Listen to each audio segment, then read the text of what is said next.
Hello dear students, welcome to my YouTube channel Arya bridge online educations. आज हम लोग science में सीरीज और पैरेलल कॉम्बिनेशन में जो रेजिस्टेंस का जो कॉम्बिनेशन होता है उसमें हम थोड़े से डिफरेंसेस हैं, उसको हम लोग आज इस लेक्चर में देख लेते हैं। वो डिफरेंसेस क्या है कि थोड़ा सा फिगर पे आते हैं। ये सीरीज कॉम्बिनेशन है और ये हमारा पैरेलल कॉम्बिनेशन है। फिगर से हमें दिख रहा है कि इसमें जो रेजिस्टेंस है, रेजिस्टेंस के जो इलेक्ट्रिक पोटेंशियल है या पोटेंशियल डिफरेंसेस हैं वो डिफरेंट होते हैं।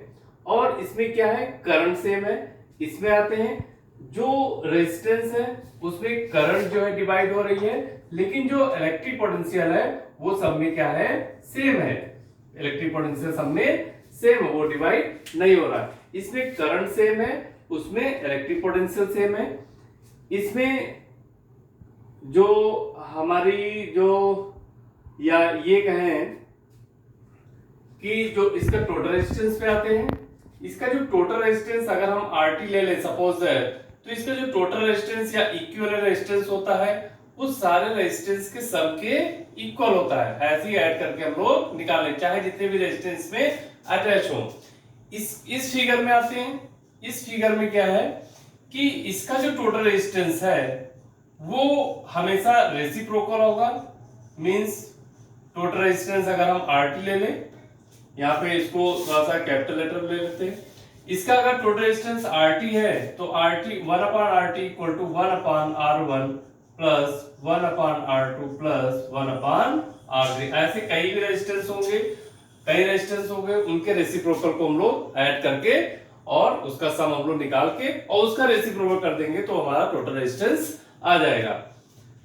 और इसमें हम लोग समझते हैं सेकंड पॉइंट इसका क्या है। बहुत ही अच्छे पॉइंट्स हैं।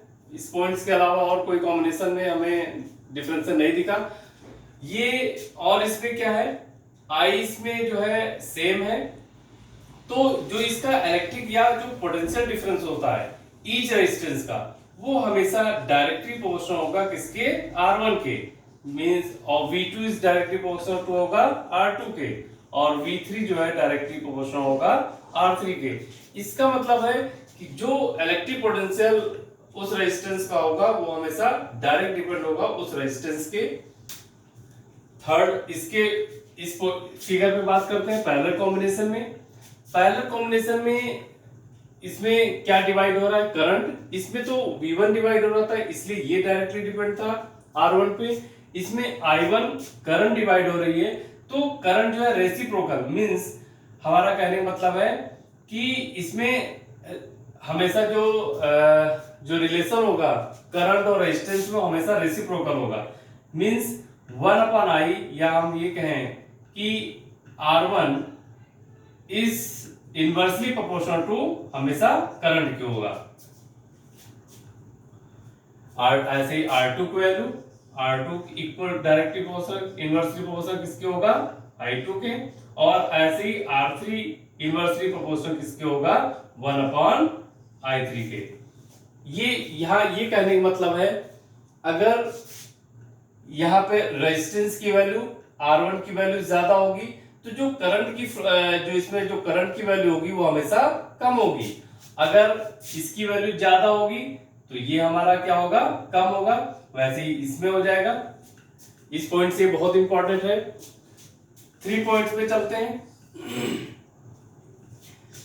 इसमें। और हाँ, एक ये भी पॉइंट हमें ध्यान देना है कि इसमें जो करंट की वैल्यू होती है वो करंट जो है हमेशा सेम रहता है सारे रेजिस्टेंस में।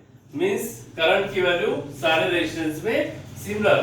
तो यहाँ पे हम लोग ऐसे ही समझ लें कि I वैल्यू ऑफ I, या ऐसी I हमेशा हर रेजिस्टेंस में इसकी वैल्यू सिमिलर होगी।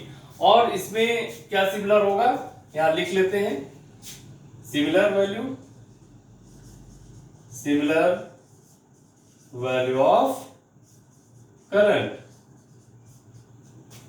और इसमें सिमिलर वैल्यू किसकी होगी, यहां पे सिमिलर वैल्यू ऑफ या same value of electric potential.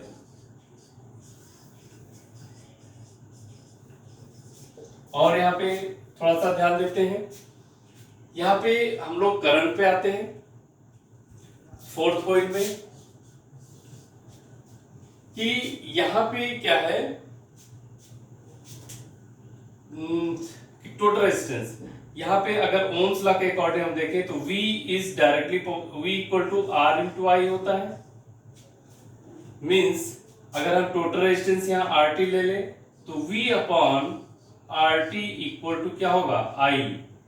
Means और हमने प्रीवियस लेक्चर में ये देखा था कि जो RT की वैल्यू होती है वो हमेशा सीरीज कॉम्बिनेशन में इज ग्रेटर देन होती है। किनके कंपैरिजन में? जितने भी इसमें रेजिस्टेंस अटैच होते हैं उनसे हमेशा इसकी वैल्यू ज्यादा होती है। तो जब RT की वैल्यू ज्यादा होगी तो इसमें जो करंट की वैल्यू होगी वो हमेशा कम होगी सीरीज कॉम्बिनेशन में। तो सीरीज कॉम्बिनेशन में हमेशा करंट की वैल्यू कम होगी। यहां पे देखते हैं फोर्थ पॉइंट में ओम्स लॉ के अकॉर्डिंग V इक्वल टू क्या होता है R into I. Means V upon RT equal to क्या हो जाएगा I। पैरेलल कॉम्बिनेशन में हम लोग देखे थे कि RT की वैल्यू लेसर होती है। जितने भी इसमें रेजिस्टेंस इस सर्किट में लगे हुए हैं उनकी वैल्यू से हमेशा RT की वैल्यू क्या होती है लेस होती है।